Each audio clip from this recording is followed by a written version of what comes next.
Урматтуу окуучулар, урматтуу достор. Биз сиздер үчүн кезектеги онлайн сабагыбызды сунуштайбыз. Биздин баракчада алгачкы жолу болуп жаткан болсоңуз, анда биздин баракчага катталып коңгуроочуну басып кеткенди унутпаңыз. Жана ошондой эле өзүңүздүн суроолоруңузду, сунуштарыңызды жолдомокчу болсоңуз, анда төмөнкү социалдык баракчалардагы даректер боюнча мага кайрылсаңыздар болот.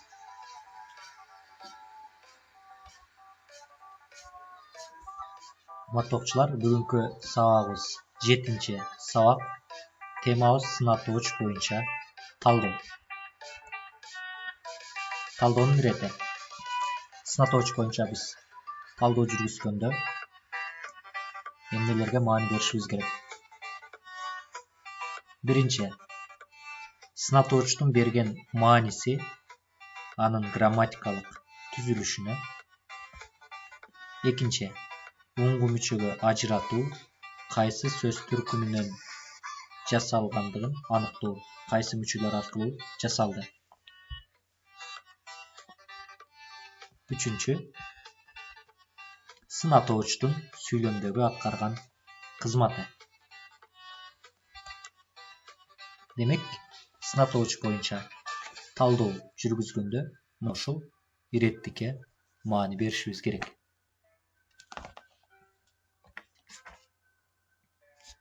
Мисал келтирели. Кызыл жүздүү жигит сылык, сыпайы, адептүү, тартиптүү экен. Бул жерде кызыл түс менен белгиленген сөздөрдүн бардыгы сын атооч болуп эсептелет.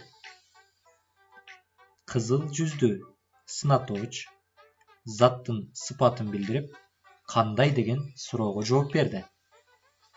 Ал эми сүйлөм ичинде аныктоочтук милдетти аткарды.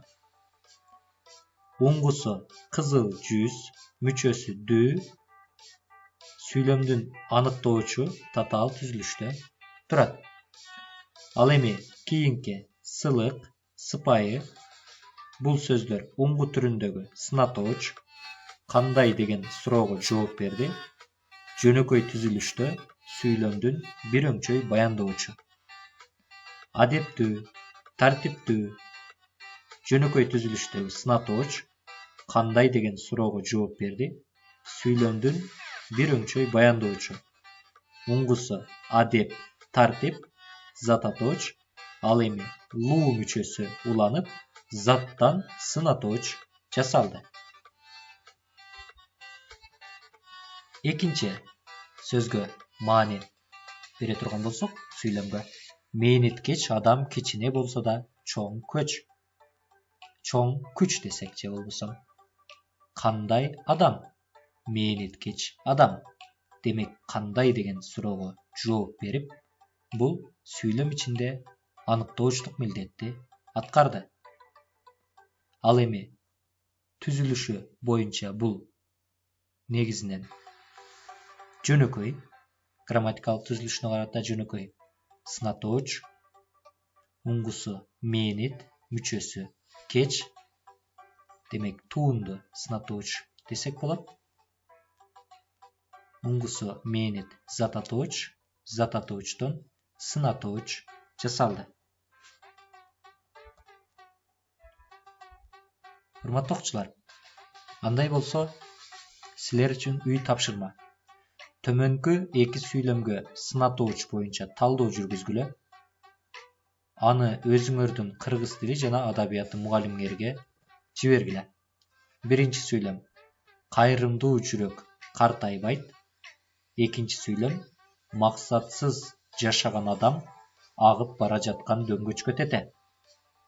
Урматтуу окуучулар, жогорудагы эки сүйлөмдөн сынатоочторду тапкыла, аларга суроо бергиле, сүйлөм ичинде аткарган милдетин аныктагыла, уңгу мүчөгө ажыратып, сөз түркүмдөрү боюнча мүнөздөмө бергиле. Ушуну менен биздин бүгүнкү онлайн сабагыбыз аягына келип жетти. Кайрадан кийинки сабактарыбыздан амандашканча амандыкта туруңуздар.